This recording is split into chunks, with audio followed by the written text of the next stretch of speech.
Welcome back. We are about to get into this next game. It is going to be on Whirlwind, game number 2 between HBOL and Wrathbringer. All the players are readied up, so we are getting into that countdown. Dat countdown. Dat countdown. All right, so what are we going to see? I mean, we saw a lot of mech out of HBOL last time. Will we see the same type of build? We will see in the lower left-hand corner, wearing the pink once again, is the victor from last game, HBOL. And in the top right-hand corner, the Zerg player now in the blue trunks. It is Wrathbringer. So, you know, I'm not sure that we're going to see, you could be in one of two schools of philosophy at this point. HBOL was very successful last game with his mech play. He got a lot of stuff done with his Hellions, and this is a big map, so having speedy units that can do a lot of damage, that's useful to have on a big map. Yeah. However, you could go the opposite way, saying, you know, that person, Wrathbringer, saw my build last time, he saw what I brought out, he realized what mistakes he made, he's going to learn from them, and I should not do the same thing because he'll be better prepared for it this time than he was last time. Yeah, obviously, it's like mind games that you play with yourself, you play with the other player. That was definitely one of those builds that either wins you the game or loses you the game, I think, because if you go into 2 factory Hellions without knowing a whole heck of a lot of what the other player's doing, you're either going to go in and kill everything if he went all Zergling, or you're going to go in and run into a bunch of roaches and then just have a bunch of useless Hellions. Have a bad day, yeah. So HBOL got a little bit lucky in that, and we'll see what he decides to come out with this time so far. It looks like both players scouting around. This is a 4-player map, so it's a little bit more time-consuming to locate your opponent. Drone going to be headed down on 16 now for Wrathbringer, so he's going to be putting down an expansion very quickly. And, you know, I really like that play on this map on Whirlwind, making that fast expansion basically before pool, before barracks, before gateway, or before forge, whatever you end up doing. Making that expansion first, playing the economic game, it just makes sense on this map. Yeah, and also it's a pretty handy build for Terran to be able to put down the command center at the ramp like this and still be able to wall it off, so you can be relatively safe against those quick Zergling run-ins, especially when you put down the barracks quickly enough to get that single Marine out. They can hold off, at least a small number of Lings, but so far it's not going to be coming, as the spawning pool now is just about a third of the way done. As a scout will be finding Wrathbringer now, heading into his base to see what's up. He does see the expansion, sees an Overlord around it. The Overlord there likely to try to stop any bunker rushes, but honestly we haven't really seen that all that much lately. No, we haven't as much anymore, especially, I mean, it's harder on this map too because you've got to rally for so far across the map. It looks like Wrathbringer has just chosen to stop looking for his opponent. He hasn't really sent out any scouts aside from the one Overlord who was not able to find anything in the top left. Or, I mean, I guess he doesn't even really know if his opponent's up there. He hasn't scouted deep enough in to figure that out. But at any rate, he is fine going in blind, apparently. Yep, orbital command on the way for the expansion command center, as a factory is going to be following immediately behind. He does have an SCV on the tower in the middle too, so he will be getting good vision of any units that may be heading across the map. But as you said, he still has not been able to scout him out, so he does not know what exactly may be coming. Now some flip-floppery of all the buildings, actually leaving the ramp fairly open here, as 2 supply depots are now being built to fill it in. One of those SCVs got a little confused, I think, as he... oh, wow, what is... okay, so it looks like he changed his mind and is going to build the supply depots at the larger ramp rather than the interior ramp. And Wrathbringer choosing to go for a very early lair. He's got a couple of Lings on the map, going to go find his opponent and figure out what's going on there. And frankly, there's not a whole lot of units to be able to fend these off. Granted, there's not a lot of Zerglings. I mean, there's the one Marine and properly microed that can kill quite a few number of Zerglings. He's going to complete the wall here with a bunker in the middle, so he will now be safe against any of those Marine run-bys. But I mean, with this early layer, you got to be. I would want to smell mutas, but there's no gas. Yeah, there's no. Well, that was what I was thinking too. He's going the lair and he's going to get mutas, but there's no gas, and then he's putting down an evil evolution chamber now. He's making a bunch more Lings, so it's a little bit difficult to see kind of the end game here for Wrathbringer. To be honest, now that I'm thinking about it more, what I'm guessing is that this is a defense mechanism against mine drops. so lair? you can get the overseers, yeah. Yeah, potentially. And there's the... Oh, there's the Spire. So he's just going to do a little bit slower move into mutas, it looks like. He's got the gas down at his natural, so that's a total of 2 gases with 3 workers each.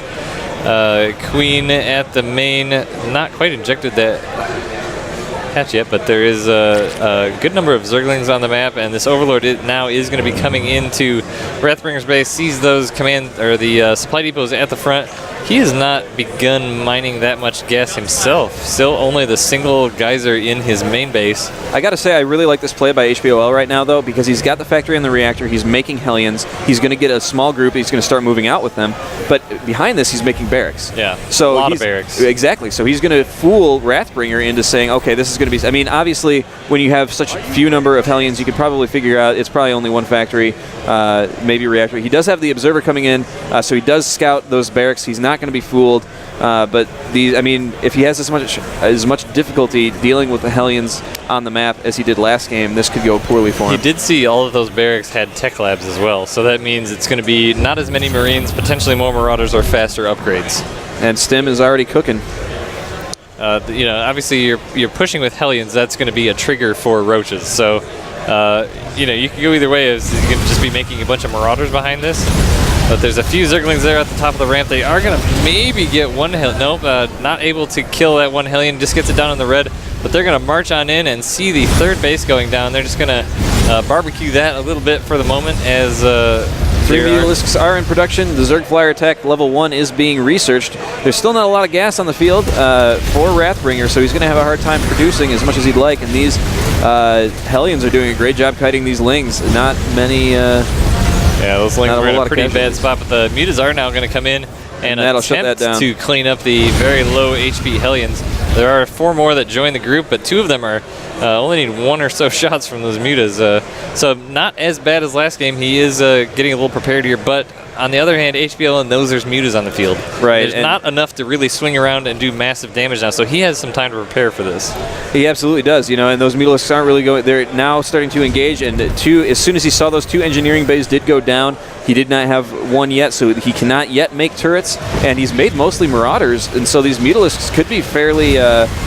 useful if he's able to get them into the base, but instead he's going to try and attack these Hellions, and HBOL smartly keeping them in the map, keeping those Mutalisks busy so that he can get his home These Hellions just not getting as much attention as they should, as those Mutas have actually killed 2 or 3 of them there, and bringing some of them down to even lower health, but there are going to be looks like 1 drone about to pop at this expansion, so these Hellions still just kind of taking a lot of unnecessary damage from these Mutas.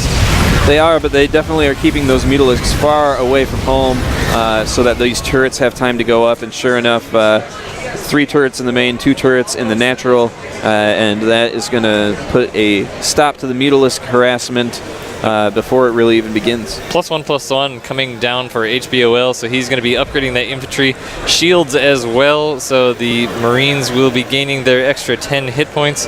It looks like he's just trying to gather together a little bit of force here, starting to make some mines as well. Those mines were real trouble last game if he goes as strong into them as he did before, but the Mutas now are in a big enough number that they can come in. Oh no, they're going right over those mines though. Oh, and they clumped up. Oh! 2 shots directly on the Mutas. I think he only lost 1 or so Mutas, but he needs to get these out before the Marines come in, and he does. Forces a stim as well. There's no medevacs on the field yet, so that's a lot of free damage to those Marines, and the difference is those Mutas will heal, but the Marines will not. Not quite yet, and a lot of Banelings are being morphed in right now, and looks like he's going to try and do a Baneling bust. He's kind of keeping it off to the side, too, so it's not directly out front. It's a little bit harder to scout in that regard. And he does have the Overseer with them as well, so if there are mines, he should be able to scout them out. That's a lot of energy, too, so he can send in some Changelings. But the Banelings are going to be coming up to this wall, and this is a relatively weak wall. It's just supply depots, but coming up and going to target the bunker. Bunker goes down, 1 supply depot goes down. The rest of the Banelings are going in, targeting Marauders, unfortunately. Oh, big mine hit. All the Banelings go down without getting a whole lot done. Those mines even survive. The Lings are rushing in now, and the Mutalisks are behind and surrounding HBOL's forces, getting into the supply lines, but HBOL is coming down with the Marines and Marauders, getting those SCVs home safely. It is doing a lot of damage, though. The Mutalisks are in a big enough number to clean up the few number of Marines that are left. Nothing is going to be left for that bio army. The Lings are going to tear it apart. 2 more mines going to try to burrow in the main base, but 1 does get down. It does clean up those Lings, but there's so much here. There's so much aggression suddenly. And, these Marines just aren't going to be able to cut it on their own. Yeah, there are a few mines scattered throughout. Just depends on the cooldown. Marines filtering out of those reactor barracks as fast as they can, but Lings is doing a ton of economic damage. The Mutas can't get in there because of that one turret, but that is being targeted down as well. Actually, it's 3 turrets. Yeah. But it does take out the Observer, but turrets can't hit these Lings. These Lings are just tearing everything apart. Yeah, if you look at workers killed, 39 workers killed for Wrathbringer, so he has brought HBOL to his knees with this HBOL GG. There it is. So that was a interesting beginning. I mean, I was really uncomfortable for Wrathbringer. It looked like he was going to be in a bad spot. I wasn't so on board with the way he went with the Mutas, but I mean, he worked it out. I don't know if this is something he practiced, but it really worked out well in the end. Yeah, he got a small number of Mutas, and his opponent, I think, overprepared for the Mutas, but then just reinforced with a huge swell of Lings. Was able to bust the front with the Banelings, obviously, run the Lings in, and then just kind of support with the Mutalisks. So that game will go to Wrathbringer, which brings our score to 1-1. And this is a best of 3, remember? So we are getting the map from HBOL, and yeah, this is going to be our first match that actually goes to the 3rd game. That's right. When we start, getting further and further into the winners bracket, obviously cream rises to the top, and at some point, the creamier keeps rising, I guess. You walked yourself into that one. You got to get out of it. Yeah.